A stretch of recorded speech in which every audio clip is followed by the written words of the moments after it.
है मसीह का प्यारा वचन, ये है वचन प्यारा।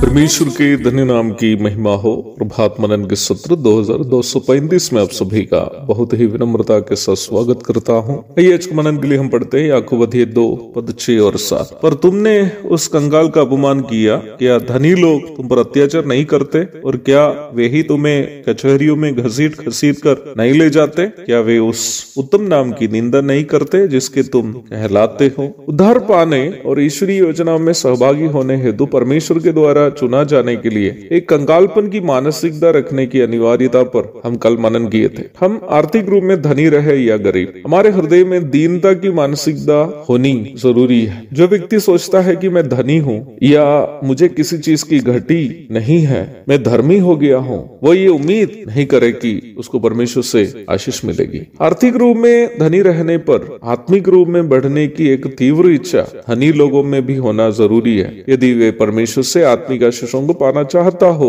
तो। जक्कई जो चुंगी लेने वाला था और यीशु मसीह को देखने के लिए प्रभु आने वाला रास्ते के किनारे के पेड़ पर चढ़कर बैठा हुआ था, इस परिप्रेक्ष्य में एक अच्छा उदाहरण है। जक्कई वैध एवं अवैध तरीके से धन कमा कर रखा हुआ एक धनी मनुष्य था, परंतु प्रभु यीशु मसीह का पवित्र जीवन उनको काफी आकर्षित किया था, इसलिए वह कष्ट उठाकर भी प्रभु को देखना चाहा। जक्कई की यीशु मसीह को देखने की तीव्र इच्छा उसका उद्धार एवं जीवन परिवर्तन का कारण बन गया। उनका जीवन ईश्वरीय आशीषों से भर गया। लूका अध्याय 19 पद 1 से 10 तक। वही जो फरीसी था जो यरूशलेम मंदिर में प्रार्थना करने गया था, खुद ये सोचता था कि अपने अंदर कोई कमी नहीं है और वह धर्मी है, प्रभु से वह आशीष पाए बिना लौट जाता है। लूका अध्याय 18 पद 9 से 14 तक।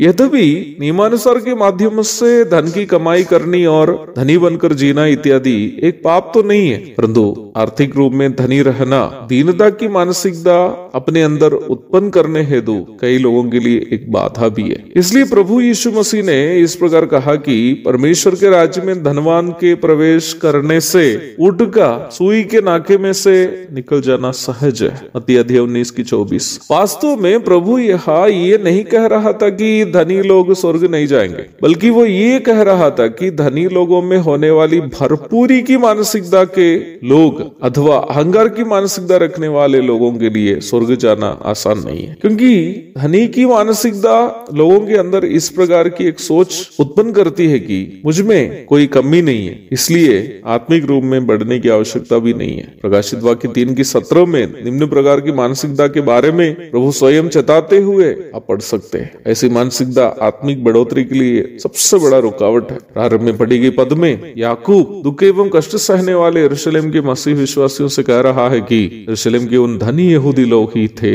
जो विश्वास में आने के कारण अपनी संपत्ति इत्यादि को खोए हुए गरीब विश्वासियों को धार्मिक न्यायालय की ओर घसीट घसीट कर ले गए थे। वे लोग इसलिए ऐसे किए क्योंकि वे न केवल धनी थे बल्कि धनी की मानसिकता भी रखने वाले थे। भरपूरी की मानसिकता उन्हें घमंडी बना दी थी। प्रभु पर विश्वास करने के कारण मसीह विश्वासियों को सताने के द्वारा वे लोग प्रभु के ही नाम की निंदा कर रहे थे। इसलिए याकूब कह रहा है कि हमें भी एक कंगालपन की मानसिकता अनिवार्य है ताकि हम परमेश्वर की आशीष के पात्र बन जा सके। एक और शुभ दिन की धन्य कामनाओं के साथ आज का मनन में यहाँ समाप्त करता हूँ। प्रभु आप सबको आशीष दे। आमीन।